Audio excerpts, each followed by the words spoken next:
इस लॉ ने बताया कि जूइश कौन है, ज्यू कौन है।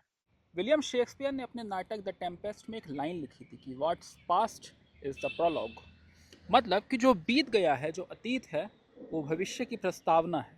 ये बात मैंने आपको इसलिए बताई क्योंकि मैं आपको कहानी सुना रहा हूँ न्यूरेमबर्ग की।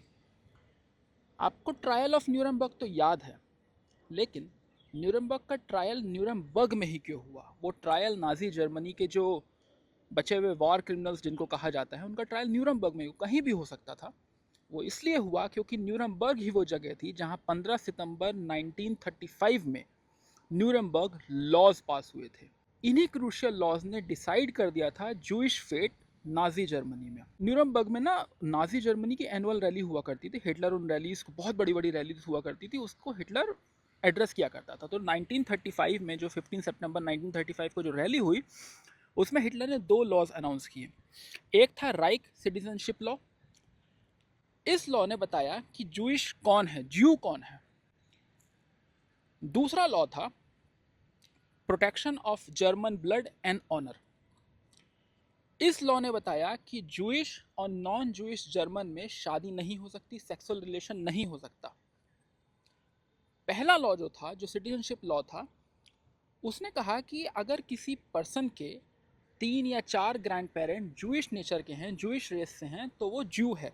इस बात से फ़र्क नहीं पड़ता कि वो बाद में वो आदमी या औरत क्रिश्चियन बन गया या कुछ बन गया, इससे कोई फ़र्क नहीं पड़ता। अगर ग्रैंड पेरेंट ज्यू हैं तो वो ज्यू है। सिविल लिबर्टीज़ उनकी ख़त्म कर दी गई और इसमें कहा गया कि Jewish person subject of state है, वो सिटीजन नहीं है, वो सिटीजन नहीं है जर्मनी का। तो उनके जो सिविल राइट्स थे वो भी ख़त्म कर दिए गए, वोटिंग राइट्स ख़त्म कर दिए गए। जो दूसरा लॉ था, जो प्रोडक्शन ऑफ जर्मन ब्लड वाला लॉ था, उसमें सेक्सुअल रिलेशंस और जो मैरिज थी वो नॉन जूइश जर्मन्स के साथ वो बंद कर दी गई थी।